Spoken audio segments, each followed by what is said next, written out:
লক্ষ্মীপুর ৪ আসনের ইসলামী আন্দোলনের প্রার্থী মাওলানা খালেদ সাইফুল্লাহকে প্যারাডো গাড়ি উপহার দিলেন।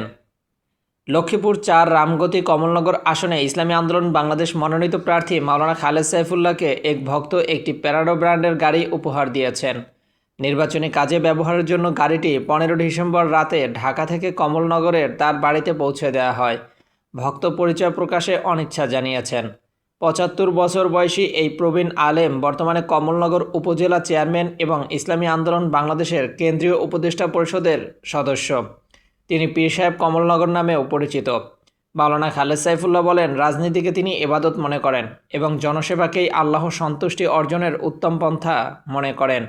আসন্ন ত্রয়োদশ জাতীয় সংসদ নির্বাচনে তিনি হাতপাখা প্রতীক নিয়ে প্রতিদ্বন্দ্বিতা করবেন।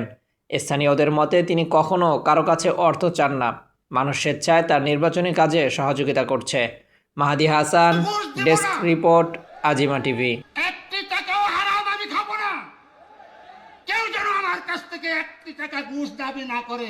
আমার বরাদ্দ শতকরা 100% যেন জনগণের কাছে আমি পৌঁছে দিতে পারি।